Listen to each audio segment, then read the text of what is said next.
Hey, everybody, welcome to a brand new MMA Roasted Podcast. It's me, Adam Hunter. We got a great show today. We got Shang in the house, my man Shang. We have Ian Harris, who's a hilarious comedian, also trainer, black belt, has his own gym. Dude, he's one of the most humble, funny, crazy atheists I've ever met. Yeah, humble, funny, crazy, strange. Trained. In a good way. In a good way, though. In a great way. We also have Maki Pitolo, who's coming off a huge win, won last week with body shots. Actually, the guy retired after he fought on Bird. And then we also have Albarracin calling in, who is a trainer for everybody, for Heny Cejudo. He also trains Korean Zombie. He trains the Pitbull brothers. And then we have Sean McCorkle. So all this in an hour. Want to thank our sponsor, Speedweed. Listen, marijuana is legal in California. Get it delivered right to you. Don't leave your house, okay? They'll take care of it. Mention MMA Roasted. You get $10 off, $100 or more. Shang, start with you. How you doing, man? I'm actually doing I'm doing better. I'm doing much better. My son is not dealing with the COVID thing too well. So I'm trying to make sure he's okay, because all he sees on TV is, people are dying. So I'm trying to explain to him, because he's so young, it's not everybody. It's hard to get, So, aside from that, I'm good. It's weird because your son's 40. So wow, yeah. Yeah, eventually he'll get it. No, my 11-year-old, he's not figuring it out yet. So I'll get him together. Well, the government's not figuring it out either. So your kid actually is probably, just as close as everybody. The world's not figuring out. You're right. The 11-year-old to figure it out. Yeah.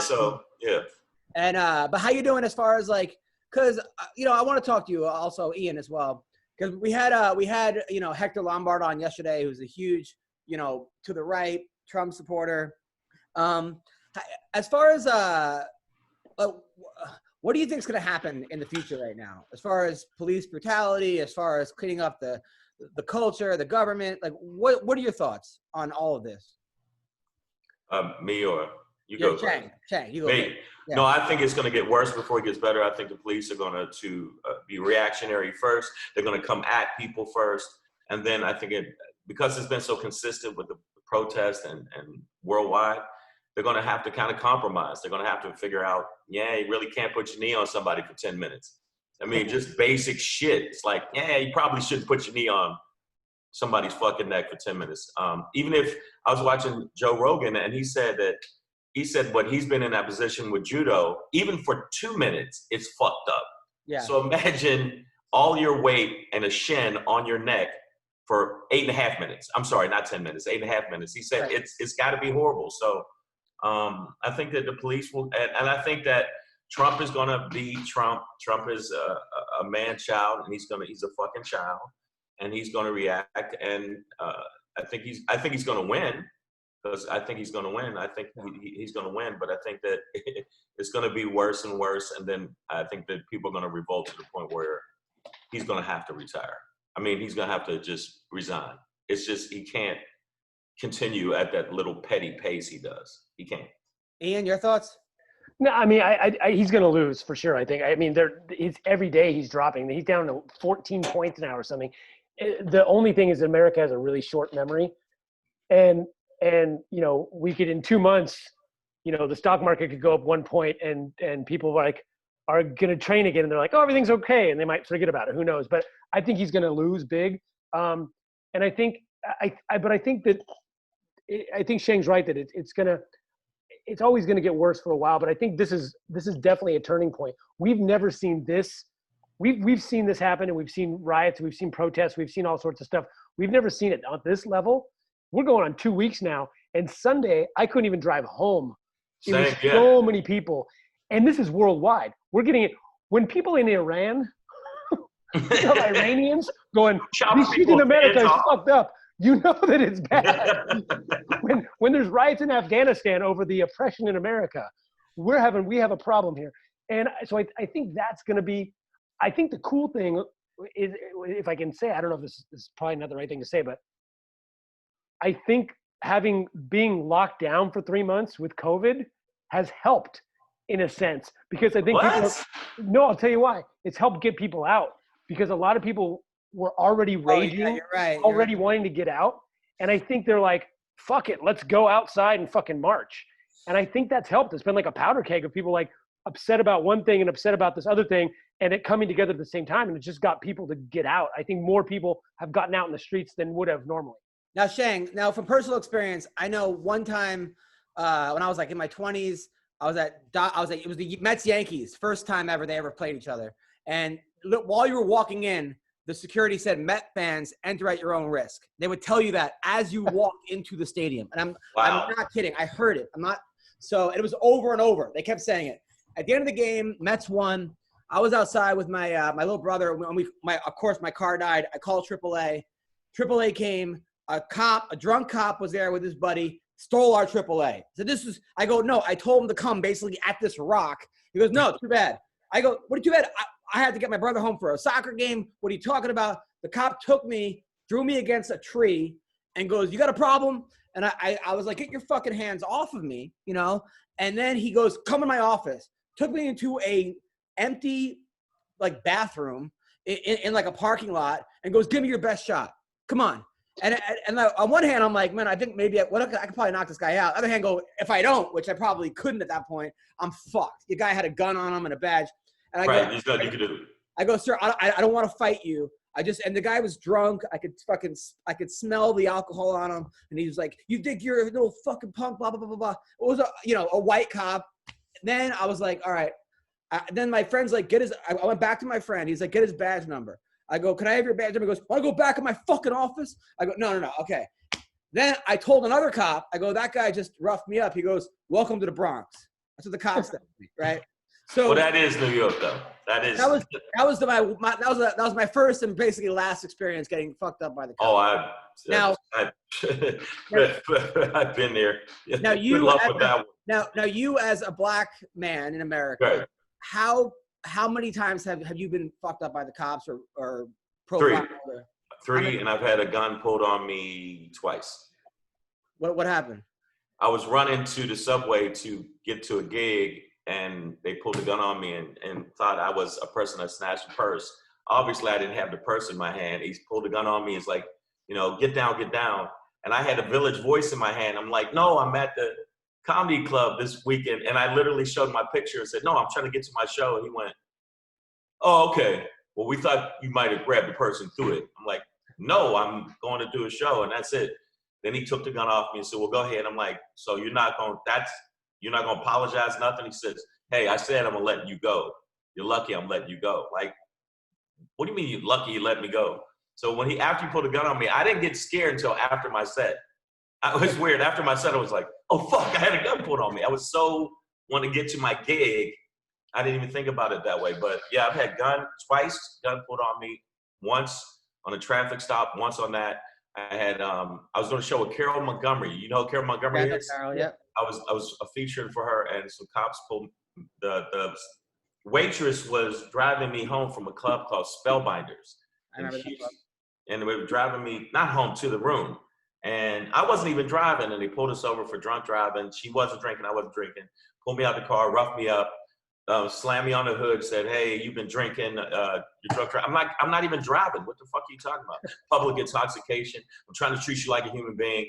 And what made me mad was I said, you ain't trying to treat me like a human being. I am a human being. And then that's what he said, oh, so courthouse lawyer. And he grabbed me and did this. My arms were behind me, like this, boom. And then that's when I started talking shit. I got mad. It's like, you're such a, man, you're lucky you got that badge. And I actually said that, you're lucky you got that badge, which made him madder. And of course, the waitress is freaked out. And then she calls Carol Montgomery, and Carol Montgomery comes and bails me out. Wow. In Houston, Carol Montgomery with her son Dylan in her arm, calling him, hey, you cocksuckers, you fucking cocksuckers. He's a good guy. What the fuck's wrong with you, cocksuckers? To the cops. I was like, Carol Montgomery, that's right. Because I'm trying to listen to all different sides to this, to what people are talking about. And you got people like Candace Owens or Tucker Carlson who are saying that 10 unarmed black people have got shot in 2019, which is way too much. But of those 10, 5 or 6 attacked the cops before their thing. So they're saying that this whole thing is a myth as far as cops targeting or black people. Now that's not true at all, but it's okay. Now, Candace Owens not the brightest pebble on the beach. And what I'm thinking is, if that was the case, why would there be so many people outside protesting? We have 10 on video this week. What are you talking about? I know. Well, here's the thing. They actually always bring the statistic up. The statistic is actually on average. It's like 400 black men are killed by police and white men are killed by police. They always share that. The same number of black men and white men are killed by police every year. But what they leave out conveniently is the unarmed aspect of it. Right. What happened before that? Did they get killed like Philando Castillo because they said, I'm reaching for my wallet and they got shot? Or were they white guys on meth that were just fucking shot up a house and they killed them? And also what happened to the cops after that? And they're also forgetting the fact that black people are 12% of the population. White people are 70% of the population. So if there's 10 white people and 10 black people, per capita, that's 6 times the amount. You have to add all that in. So when it's 6 times the amount and half of those are unarmed on traffic violations. But it's also, but I think also, you and your math. But although Ian, what I think people are upset about isn't just people who have died. It's the situations like Shang. It's the people that have been running and getting thrown on the ground and be like, you look like someone who stole a purse. Right. I mean, is it, as right? Isn't that, Shang, what also people seem to me, that's part of it, but it's a cumulative thing of all the different situations, Sandra Bland, on and on and on. And we got video after video after video where you see nobody did anything wrong. Why would you, as cops, even if the president or cops or police, start smashing people with shields and shoot people with tear gas when we have a video of them peacefully protesting? Over and over. Over and over. We've seen in different cities, the cops are beating them, smacking them. This guy was 77. This dude was 77. And I'm telling you, he did not look like a threat. If you've seen the video, when I say these cops push him down, he busts his head, they step over him like he's a piece of trash. Right. And so it's not just black, it's just police. Well, I have a theory on that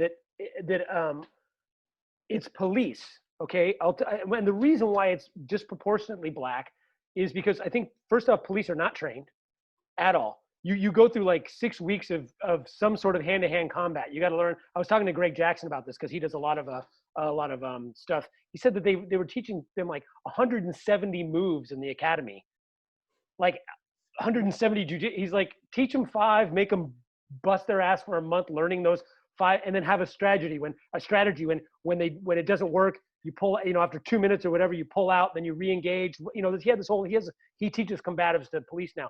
But he was telling me like the stuff that they had, I was like, that's crazy to me that they have all these techniques they got to learn in 2 weeks. And then, if you fought or trained at all, you can be years of training every day. And when a fight comes, you're still nervous. Yeah, of course. So I got somebody out there who think their life is on the line, and and they're already nervous. They're already authoritarian mindset. They're already the type of people that want to like control people. And they've got this thing, I've got a gun, I'm a badass. And they've got 2 weeks of training. They don't even know how to handcuff somebody properly. So that's the main thing, is the mindset of people that become cops and their lack of training. But then you add racism on top of that. And I bring this up all the time. My partner at my gym was the first heavyweight MMA champion of California. He's 265 pounds. He's a rock, and he's a badass. Okay, he's a monster. And he always talks. He bounces, and he always will be talking about stories. And every time he starts telling me about all these guys came in and they started. Every time it's black guys, he always goes, these 2 big black dudes. And I realized, having that conversation with him, that we say that all the time. If there's a situation and it's black guys, we always point out that it's black guys. No one ever goes, man, I was at the bar and these 2 Jewish dudes came at me. These 2 Chinese guys came at me. It's always 2 black dudes. Why? Because it makes the story scarier, because we're supposed to be scared of black people. I don't know, but when it comes to basketball, it's always a white dude. If a white guy dunks, people say that white dude. That's still. Sure. So, okay, that's true.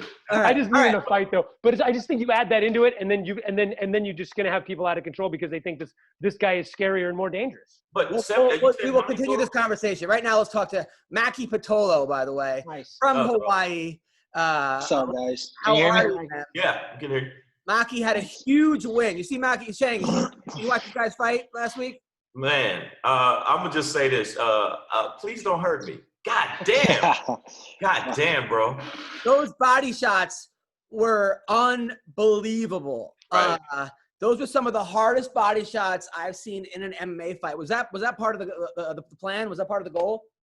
My goal is always to put my hands on my opponent. I love the stand up. I feel like I'm an entertaining fighter, and at the end of the day, I just want the general public to know that anybody can get it on any given day when I'm in there.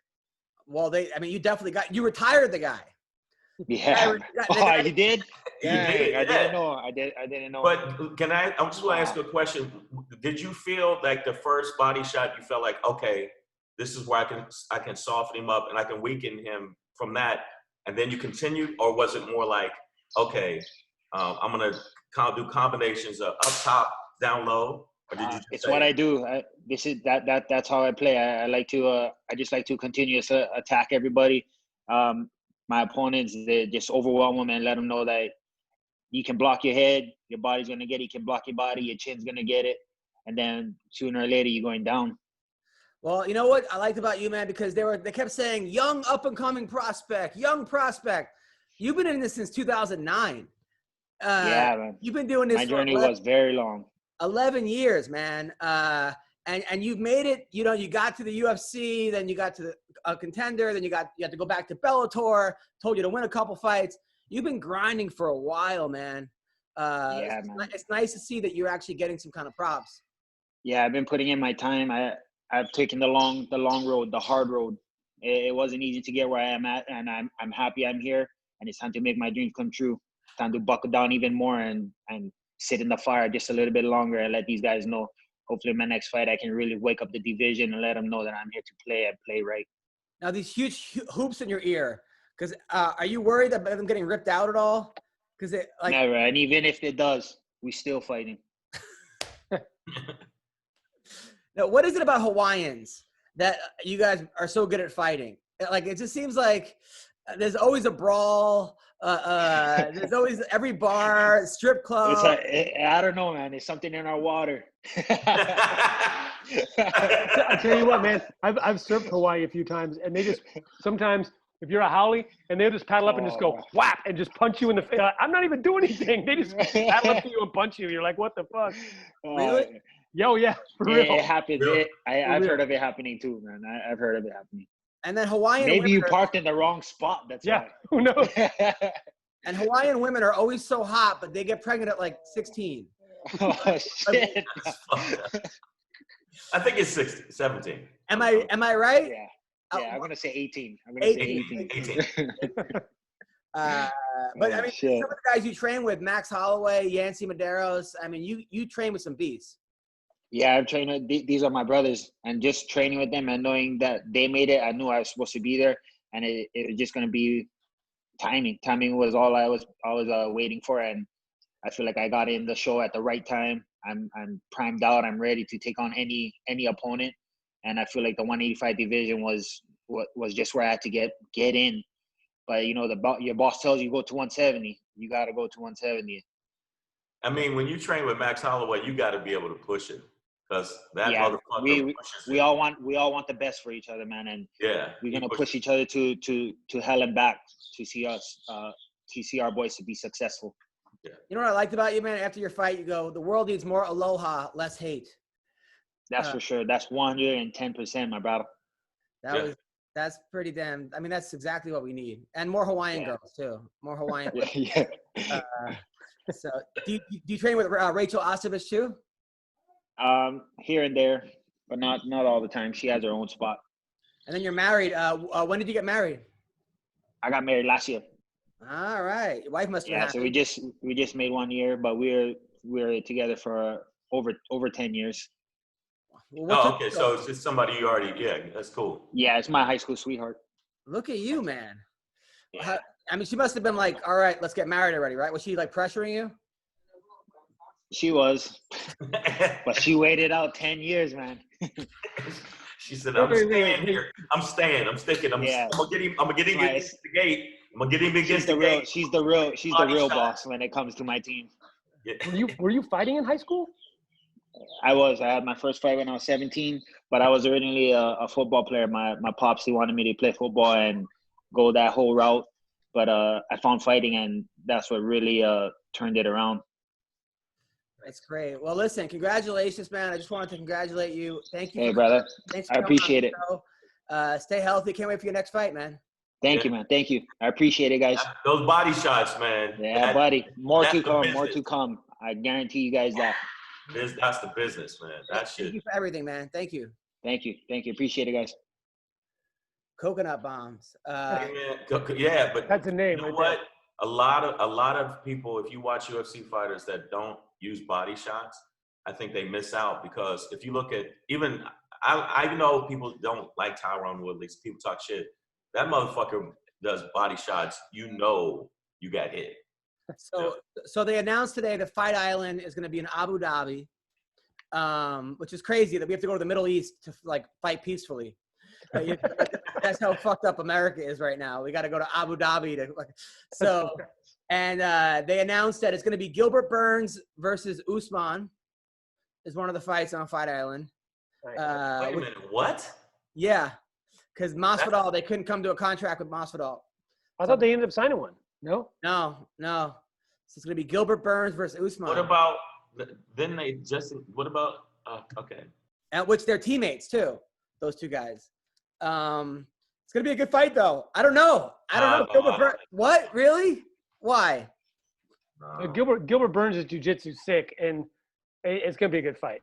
You don't think it's going to be? His jiu-jitsu sick, but I mean, Usman, I don't know. Usman's power Yeah, but look at their both fights against Woodley. It was pretty comparative. I mean, they both pretty much went 5 rounds to nothing against Woodley. Woodley didn't really show up. I mean, Woodley said he already signed the contract against Covington. He's waiting for Covington to sign the contract. That should be a good fight.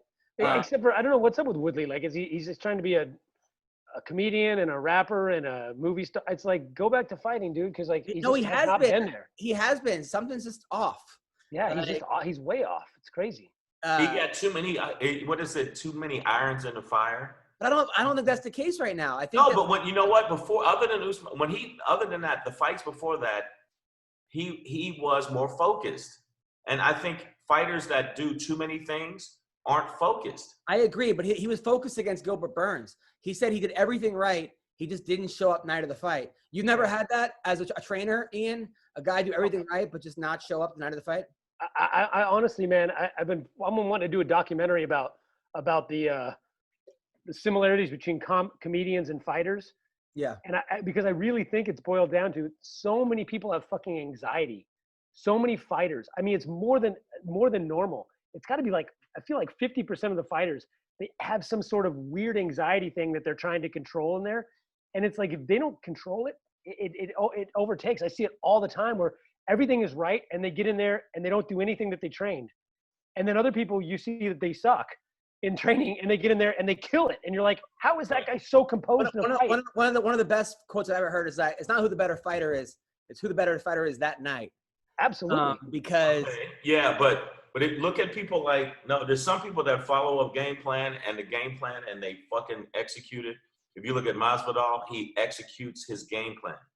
If you look at, they show footage of him training. Well, now he does, but for a while he was on like a 3 or 4 fight skid. Yeah, he was on a skid, but he had to go away, and he got focused as fuck and said, "I'm coming back and murdering people." Well, look at, we just saw that this weekend. We've seen it twice in the last month. Gaethje and Cody. I was like, Cody no love, Cody Garbrandt. I was like, he's done. He's gone. Yeah. He's got no chin. Forget this, And he shut me up this weekend because he both of those guys listened to their coaches and were like, right, stop brawling. Let's start doing what you're good at. Well, I think also with Cody, and sorry to interrupt you, but I think with Cody, it was a team alpha male. They didn't really have a coach. They had a coach, but it just seemed like it was Dwayne Ludwig, and then it was Justin Buchholz, and then it was this guy. It just seemed like then it was, Martin Kampman before that. It was Uriah Faber. Holdsworth was just coach. So he goes and leaves and goes to Mark Henry, with those guys, with, you got Frankie Edgar and Zabit and Eddie Alvarez and that crew. And he was able to kind of see with like fresh eyes And I mean, someone with fresh eyes, I'm sure you know as a coach, it's different than seeing someone over and over again. And I think not having a chin, but knowing his chin is human helped him out because he wasn't doing the reckless shit that he thought of when my chin can take whatever punch. Right. So he fought better. Now, Sean O'Malley called him out. I think that's the fight to watch, actually. I want to see that fight. You don't think that's going up too fast for O'Malley? I mean, I think it's going up way too fast. No, I agree. I love O'Malley. I don't think. I mean, remember O'Malley's debut was against the guy that I coached. And I thought Terrion could have won that fight. I thought Terrion, honestly, if you go by damage, Terrion did win that fight. Yeah. If you go by I mean, the first round was razor thin. Third round was razor thin. Second round almost could have been a 10-8. He beat the crap out of O'Malley. And O'Malley's a cool kid. I like him, and he's good. And Terrion's good. But when I look at if Cody plays like he did this fight, is this last fight? He's gonna beat him. But if he gets reckless and starts trying to throw, to start brawling a little bit, O'Malley does have a reach and he does have power and he's calm. That's the biggest thing about O'Malley and like guys like Masvidal, they show up to fight. And that goes a long fucking way, man. And that's the thing about O'Malley is that I don't think his skill level is there. It's not the Cody. It's not like Cody. Not at all. But if he shows up, he can show up and he can put it on anybody on the right night because he's so freaking confident. And I think that's why that's a good fight. I think he's also young enough where it'll be like a Max Holloway, Dustin Poirier situation where, even if he loses, if he looks good, you're gonna say, oh, in 3 or 4 years, this guy's gonna be the champ. That kind of what happened with Max Holloway against Poirier. He came out, he lost, but everyone was like, that's a kid to watch. Right. And Max Holloway, that's the same thing. But I said it, like you said, it's some people, I'm like done a bunch of shit, but I know every tournament, for some reason, I would do everything I was taught, but then I'd get nervous. And I'm like, wait, I ran all this shit. Something about once you're in there is different to me. Well, there are a lot of fighters, man. I mean, like someone who has OCD, like when I used to wrestle, I used to have to pray fucking 10 times for every match. I had to wear my lucky jacket. I had to sleep on this side of the bed. Like certain things. I mean, something happens in your head. You look at like Sugar Ray Robinson, who was the greatest boxer of all time, arguably. Okay, I don't know about that. Sugar Ray Robinson. I still give defense wise. Floyd Mayweather is okay. Fine. I'm gonna go with Sugar Ray Robinson. All right, but he would not take the stairs. Like he was scared of stairs. Like, and then if he took the stairs, he would like skip every third step. Like certain fighters they have that thing. It's like you do everything right and you win. And then it's like, and then you lose a fight and you go, okay, what was different? Oh, I ate pasta the night before. Or I had oysters instead of fucking cheeseburger. Whatever it is. And that's just, that's part of it. But I think Cody will, well, if Cody doesn't get reckless, if Cody doesn't think I'm gonna show this kid something, I'm gonna brawl with him, and he doesn't get caught, Cody will murk him. To be honest with you, and maybe he needs to get murked. I think also the wrestling wise, Cody No Love is a very underrated wrestler. If he wrestles though, he should be able to beat O'Malley everywhere. The thing though is that like I say, I'll give it to O'Malley. When he fought Terrion, I thought he was broken. I thought he was going to quit. Like his face, he looked, and he came out that third round and was like, all right, let's go. And he does have that in him. And the thing to me is that if Cody uses his wrestling, uses his distance, uses his speed and his timing, he's better than O'Malley everywhere. But if O'Malley starts landing on him and because he gets in his head, if they start talking in the media about how good O'Malley is, and Cody starts getting angry and starts going after him, then he's gonna lose. And so, but he shouldn't lose that fight. That's why it makes it a good fight to me, because I really think Cody's better everywhere. But I just think that O'Malley might have that same thing that Conor has. Like Conor's good, but I look at Conor's skills and I'm like, yeah, he's got a heavy left hand and his striking's pretty good. He's a brown belt in jiu-jitsu. But it's just the confidence and all the extras that make someone like O'Malley or a Conor great.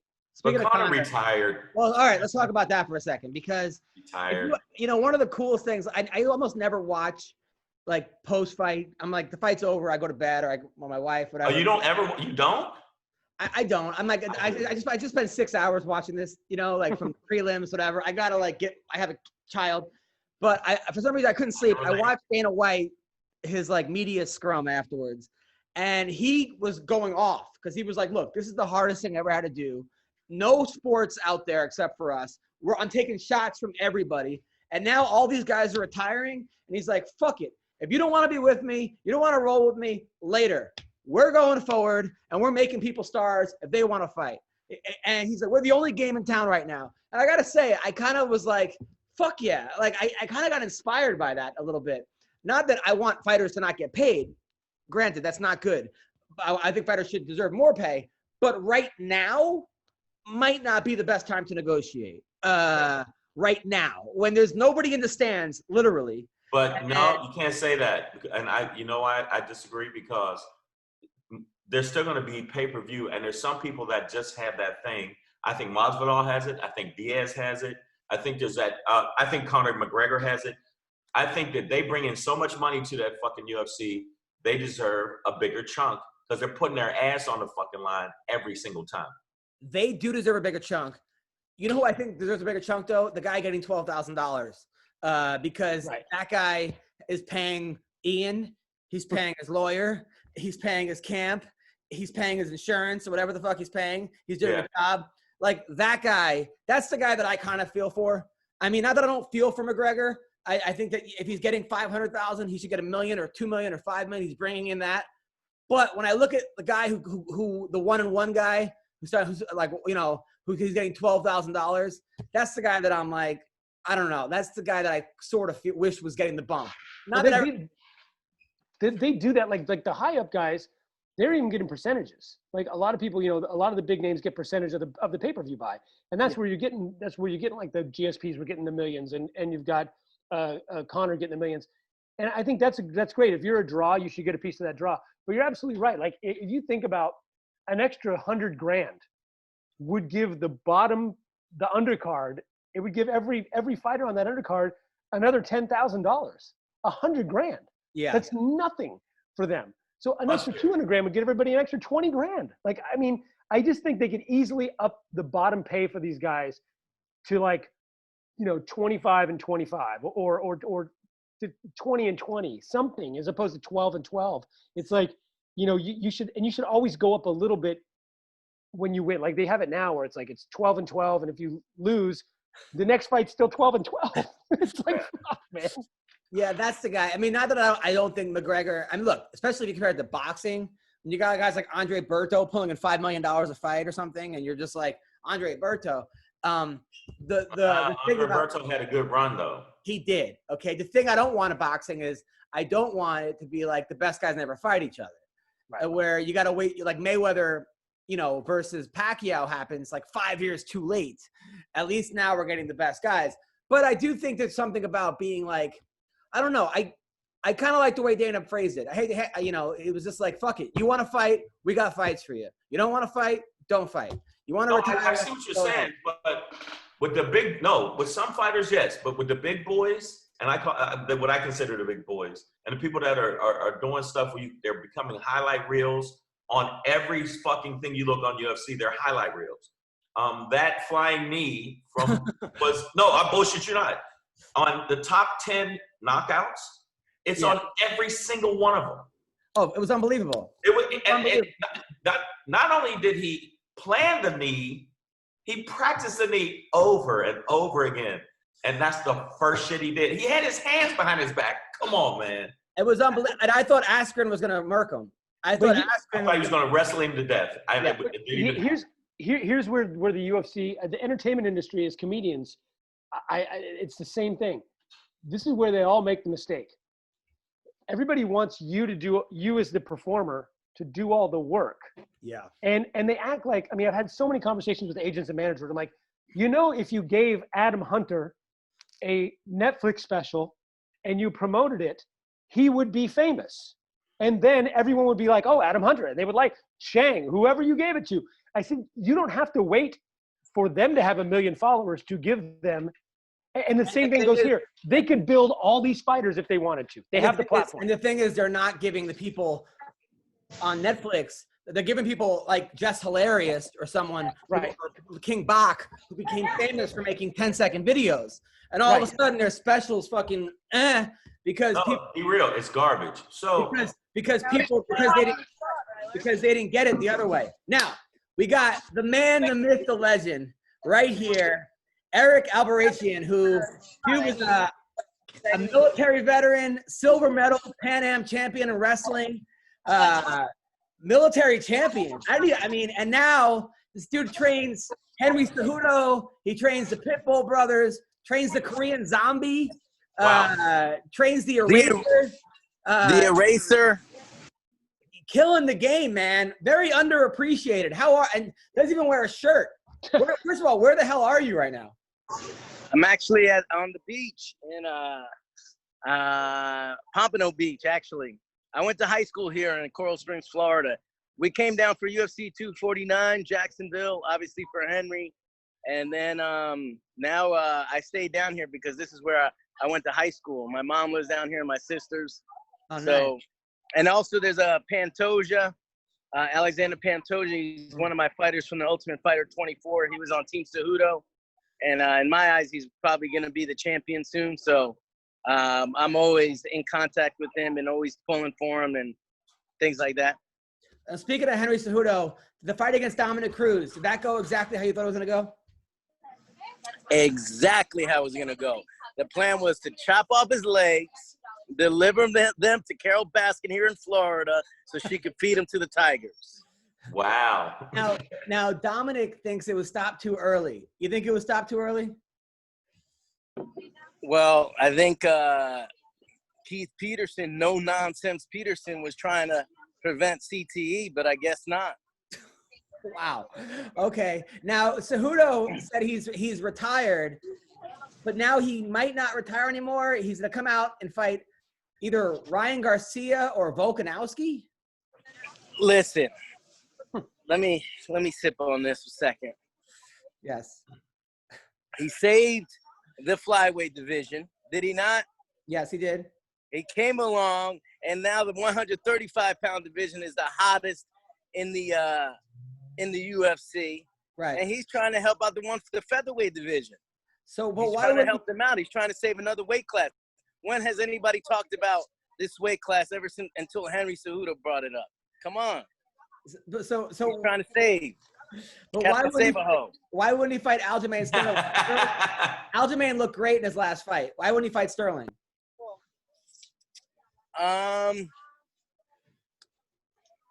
Well, at this time, you don't want to be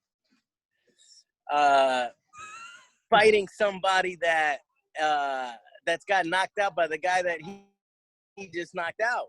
So Henry's last fight was Marlon Moraes. Marlon Moraes had one of the most devastating knockouts of in that division, probably in the UFC. So I think and the other thing is Henry's a conqueror. He wants legends, and if you're not a legend, he wants a belt. We're in the gold rush. Look behind me. Look at all that gold, baby. There you go. Apprenticeship of gold. I told you 2019 was going to be the gold rush. 2020 is going to be even better. Okay, I want to ask a quick question. How the fuck do you, because the Korean Zombie, how the fuck do you train this dude? He just looks like, seems like he's on, he just focused forward. He doesn't, I don't know how would your kind of style, how do you train him? Oh, it's Korean Zombie. Are you kidding me? Me and him are like this. Oh, he just seems, he's a beast. I'm not saying he's not a beast. I'm just saying. Eric, good question. I mean, you train the Pitbull brothers. Do you speak Portuguese? Do you speak Korean? Eu falo português. Annyeonghaseyo is Korean. What language you want me to speak, I'll do it. But to answer your question about Korean Zombie is, Korean Zombie, he wants to win. I got the good energy. We're on a roll. This train is rolling. You want to hop on this train if you want to be a champ. If you want to be the GOAT. You know what I'm saying? Well, can I say something? I want to get your take on this because I spent this is a long time ago, back in the WEC days. I spent 2 weeks with Korean Zombie in Colorado training, and I was impressed. at how quick he picks stuff up. Like, I think he actually finished with a Darce that Chad, who I was coaching, showed him that week. Like, against Poirier. Yeah, and then we were working triangles and Darces, and his next two wins were like triangles and Darces. And then he went off, and I saw him. Then he catches the twister, and they're like, "Oh, he was just working that last week." He picks stuff up so quick. Yeah, that's what's amazing about Korean Zombie is that exactly what you said. He picks stuff up real quick. When I first started coaching him, he was at Fight Ready in Scottsdale, Arizona, and Eddie Cha had brought him there. And I was training Heny, Patricio Pitbull, and the Eraser all in one camp. And the other camp on the other side was Korean Zombie. And then I gave them my training partner for Heny. He started training with Korean Zombie, which was Leandro Ego from Bellator.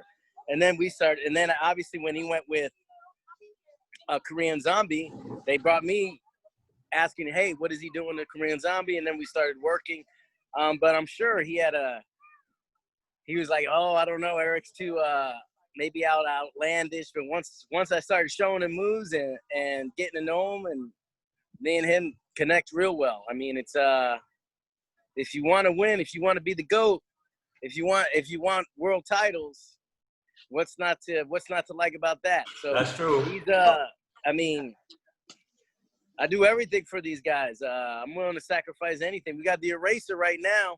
He's getting ready for Israel Adesanya at Paulo Costa, and it's a travel ban to get into Brazil. So right now I'm trying to fly to another country and cross the border via a forest, a jungle, whatever it takes, man. We're I'll go to the epicenter of the COVID-19. I don't give a shit. That COVID-19 is a hoax, just like Volkanovski's punching power. Now, Eric, by the Eraser, Paulo Costa, there are some pictures where he looks like the Incredible Hulk. Other pictures, he looks like Precious. How does this dude? What's going on as far as this dude's body? Like, why is it on Tuesday the guy looks shredded, and Wednesday he looks like Oprah? Like what? Talk to me. Hey, when someone put up, he looks like I forget that postman from Seinfeld. Yeah, and he looked exactly like him at UFC 248. So he's a big boy, man. He is a big boy. He arrives the week of the fight 20 over, maybe 25. That's something as a coach I have to like. Some coaches, you have to be able to. Each one of these champions are all different. So for Paulo, he's somebody I have to tame. I have to pull back. I have to stop him from training. Minotaur Nogueira was the same way. It's like, okay, it's been 6 hours. Training stops. Come on. So it's like he'll train to 5 in the morning if you let him. And sometimes we can't stop him. So I think that's something that, he gets big out of out of camp. But what happened was he had that surgery. He had really 2 surgeries on his bicep. The kid, he had bicep surgery, and guess what? The first exercise he gets back when he gets cleared to like lift minimal weight, he grabs like 100-pound dumbbell and tries to curl it.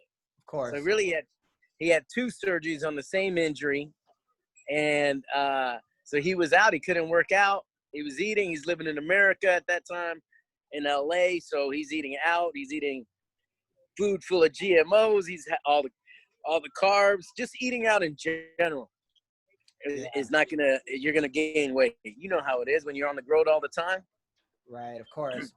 Now, my other question is, I know as a coach sometimes, even like a middle school wrestling coach, sometimes like I'll get a kid that transfers in and he does a lot of things really well, other things not so well, but I don't want to fuck what he's doing well. It's hard to screw, you know what I'm saying? Like he does things that I'm like, I don't want to screw, I don't want to rebuild the guy. A lot of coaches want to rebuild people, right?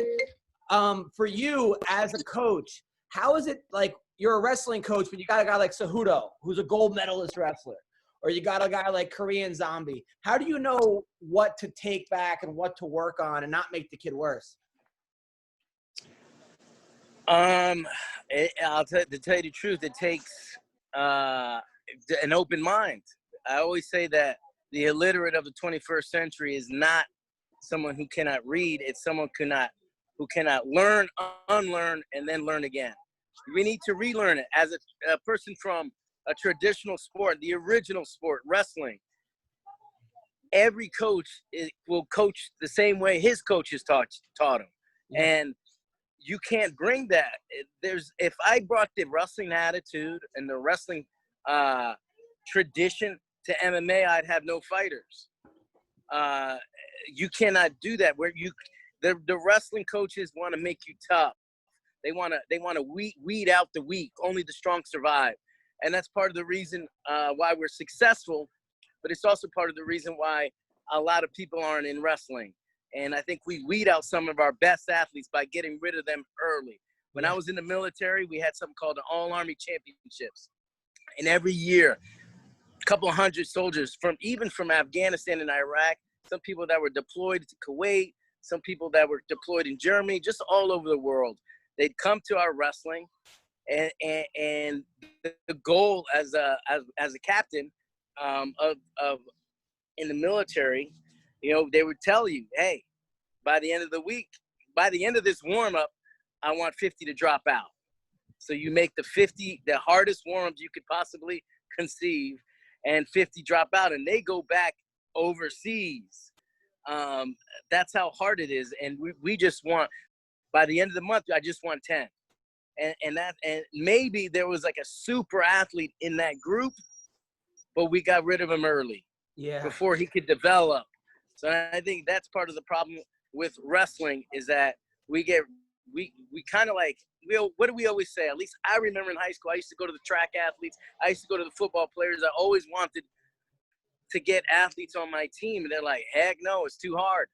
Right. And I was just like, man, so it's that tradition of always pushing your athlete to the brink of overtraining. Yeah. And that's what, Joe Rogan says it best, is like, we are addicted to overtraining. Yeah. And that overtraining isn't the way to do it. Now you have to be smart. Yeah. I mean, Heny Cejudo, Patricio Pitbull, we brought heart variability to them. I mean, now the game has changed. And when I go from MMA and I go back to wrestling, I see it. I'm like, wow, these guys are like cavemen still. Yeah. Like about cutting weight. I used to cut weight 30 times different. I tried to cut weight in 100 different ways. Now my fighters cut weight 30 times different because I tried 30 different ways myself. And now you're telling me you could lay in a tub and put some Epsom salt bath in there and you're going to lose 10 pounds? You know how hard it was to do that in my day, to lose 10 pounds? You're throwing plastics on. You're bringing a Aerodyne in the sauna, and you're going crazy. I used to sleep. So now it's about being smart. I used to sleep with the window open and shiver. Try to shiver off weight at night. Fucking freezing cold. I'm not. Well, I do that. They do say I tell all my fighters the day before weigh-ins, leave that air condition on.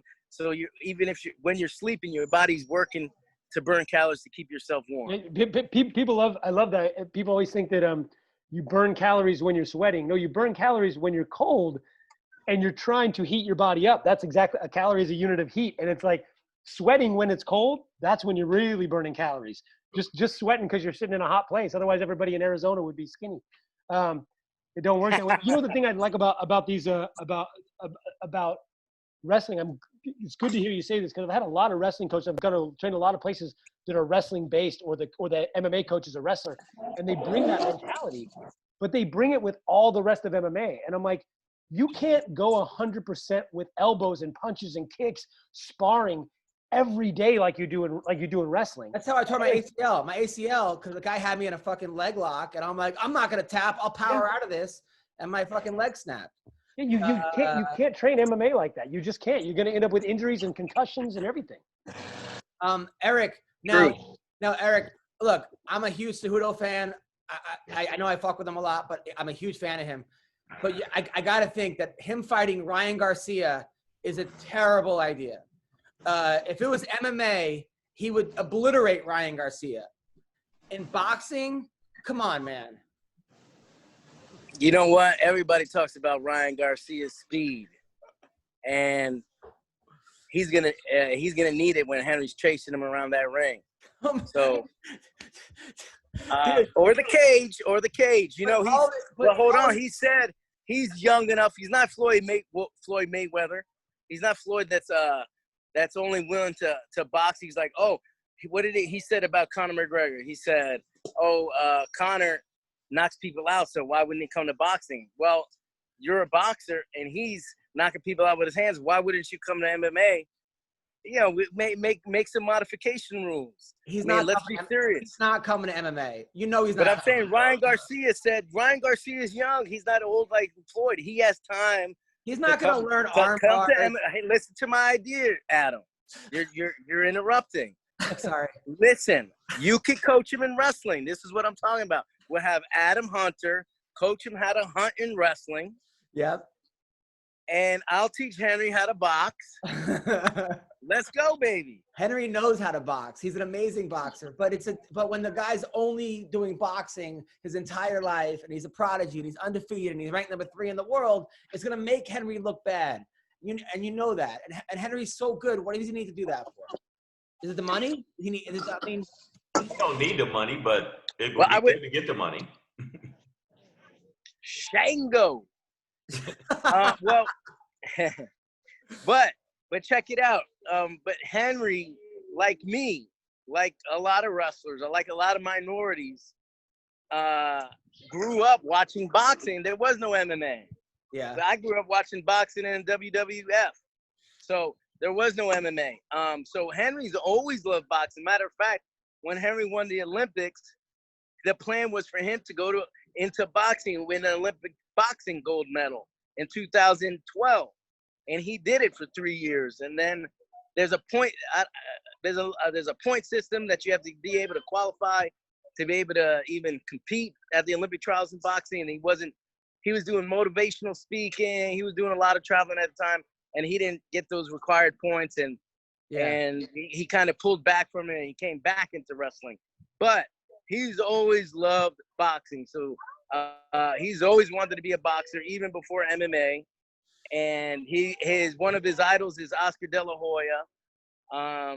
So El Niño de Oro, another golden boy. So I mean, this is not just him saying, "Oh, I want money." Like, it's not about that. He's looking to conquer something that has never been conquered, and that is to go from Triple C to C4.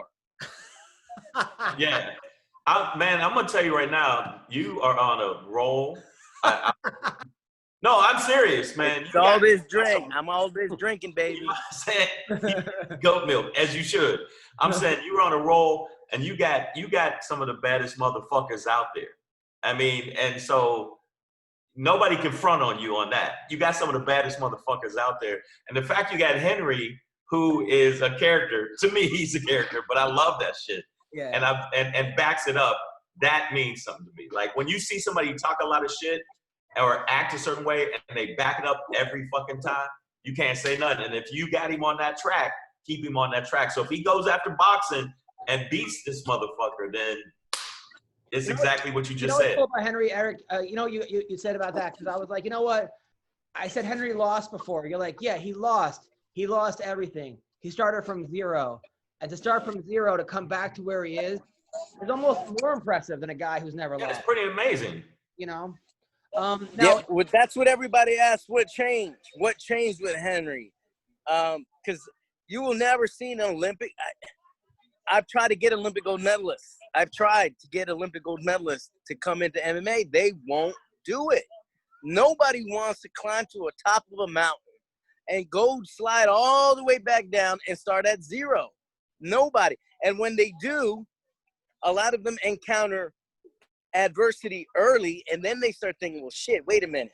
Yeah. This is ruining my legacy. It's not worth it. I'm a winner. They can't handle it. I'm a winner. I'm an Olympic gold medalist. I'm a legend. I just lost 2 in a row in MMA, and now I'm not a winner no more. They can't handle that. You will never see. We've done it. it's been done. Olympic gold medalists coming into MMA. First loss, they're out. They're awesome. They're awesome wrestlers. But even back then, it was there wasn't the support and the publicity that it has now. But Heny is that's why Heny is special. He came over and started at zero. But what made him different is when he lost, because he thought he was special until he lost. And when he lost, he got that chip on his shoulder. And when he got that chip on his shoulder, he didn't sleep for 2 years. He didn't sleep for 2 years against Demetrius Johnson. He always had nightmares about losing to DJ. So when he got DJ off his back, you saw that is when Triple C was born. So the loss is what actually helped him. The loss was the chip on his shoulder. That was like, now it's time. That's when I came aboard. I was coaching at Team Nogueira in Brazil. We had one of the best teams down in Brazil. I mean, we had everybody: Minotauro, Big Nog, Little Nog, Anderson, Junior Dos Santos. I didn't have Aldo, but all those guys were on Team Nogueira. That was my first team. So I kind of learned. I was thrown to the wolves I threw myself to the wolves. Yeah. Now, is John Jones ducking Paulo Costa?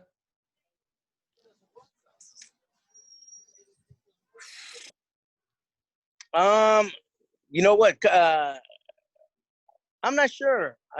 Paulo Costa. When you talk about somebody that can talk shit and back it up, Paulo Costa is going to be the new face of the UFC, because this dude looks like a Greek. He looks like Ricky Martin, hits like Mike Tyson, and he talks smack like Chael Sonnen, and he backs it up, and he can back it up, and he doesn't wrestle. He uses those. That guy is the next. He's gonna be the biggest star in the UFC, and I don't have to convince him to promote himself or to talk smack or to pick a fight. He does it on his own, which I love, because Shango, you brought up Heny. Let me tell you, Heny took about, when did he win DJ? So it took him 10 years to get for Heny to come out of his shell. I remember one time in Brazil, I brought him to the Pitbull Brothers. This is when he started knocking people out. I brought him to the Pitbull Brothers to train with Patricio Pitbull and his karate coach, and Mano Santana. And after he beat Demetrius Johnson, he thought that, now that I won, people are going to love me again. Because as an Olympic gold medalist, you put your rep on the line every time you fight. And in wrestling, you put your reps on the line every time you wrestle. But in wrestling, you're fighting 8 to 10 bouts a month. Right. So there's no time to promote a fight. And you might lose. It's so competitive. And then when Heny, he never wanted to promote himself, because you don't promote yourself in wrestling. And I would try to convince him. We got in a big old fight in Brazil. I remember he was like, I think he wanted to fight me over it. I'm serious. And then what happened was, he's like, in his mind, he thought, I'm gonna beat Demetrius Johnson. He had already lost his belt. He never touched it. But then when he lost to Demetrius Johnson, even more crap was talked about him. Like, the wrestler went down in 1 minute, 2 minutes, whatever. So he thought, well, when I beat Demetrius Johnson, everybody's gonna love me. He beats Demetrius Johnson, and he loved him, and he's so used to being loved in their wrestling community, because he was a hero he is a hero in the wrestling community. Yeah. And he's not gonna go to a wrestling seminar and have haters yelling at him. They bow down to him. They bend the knee.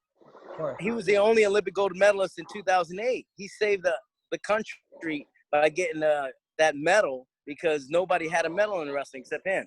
But so you know what, he's used to being loved. You know what, though? I was going to tell you, him beating Mighty Mouse was fucking huge. It was huge. Like, even when you saw a different press afterwards, they're like, oh shit, because people thought Mighty Mouse couldn't be beat for a while there. Would you agree, Adam? Like, for a minute. Yeah, dude, it was crazy. Like, he was like, so for him to beat him, I was like, oh shit, Henry is in the mix. Like, it was one of those things. But we got a special guest to close the show, because I know you got to leave in like 5 minutes, Shang. Yeah, no, Shango, don't you dare go, Shango. We have the McCorkle Comedy Hour. Sean McCorkle. Sean? I got to do it for an hour now? Okay, it's the McCorkle Minute, where every McCorkle. Hey, Sean, you better come out with something good. All right. I've got one here. Okay, don't be coming on the Adam Hunter show. I'm about to. Hey, you guys, first off, yo, man, I'm telling you, keep staying on that fucking streak and that mentality. That's the shit, man. Good luck with everything. And I hope he does go into boxing. I'd love to watch that shit. You guys be safe. I'm out of here. Thank you. Shang. All right, thanks, Shango. Thank you. All right, Sean, take it away. Yes, sir. All right. First off, I want to start with a little bit of a funny story. I thought it was funny anyway. So I bought an Escalade because I'm rich. I'm the only person in the world without a job that gets an Escalade, I think. But I just bought an Escalade, and I was driving through. This really happened. I go to a car wash. Like, I pull over. There's a cop behind me following me the whole way. So I go to pull in a car wash. I roll down my window to pay for it. I swear to God, out of nowhere, on the song, on the Escalade's radio, the song "Riding Dirty" comes on. Like, just out of nowhere, like "Riding Dirty" comes on. And the guy starts laughing, like in the car wash. He thought I was like doing it to be funny, like had it set up, but I didn't. I didn't even have the radio. It just popped on, and the song "Riding Dirty" came on. And I thought it was ironic that here I am with a cop behind me, pulled over to car wash with a vehicle full of drugs. So anyway, it was like ironic on several levels. That really happened. It was weird. So except for the drug part, kind of. No, so this whole thing, man, has really been driving me crazy. This COVID thing, whole coronavirus thing. I'm glad we're opening things back up. Like everything's kind of getting going again, and USC's up and rolling again to a degree. And I saw that Brendan Schaub did a comedy show in Denver with his friend Brian Callen, who I love. I love Callen. But they were requiring like extreme, like they were being kind of like the UFC and every other event. They're being like extreme health conscious. They got to be on top of everything to make sure people are healthy. And so they went so far as at that comedy show, they even did brain scans, like MRIs, to make sure that no one had CTE or anything like that, The good news was, turns out, Schaub has no CTE, no brain damage whatsoever. The bad news was everyone in attendance did.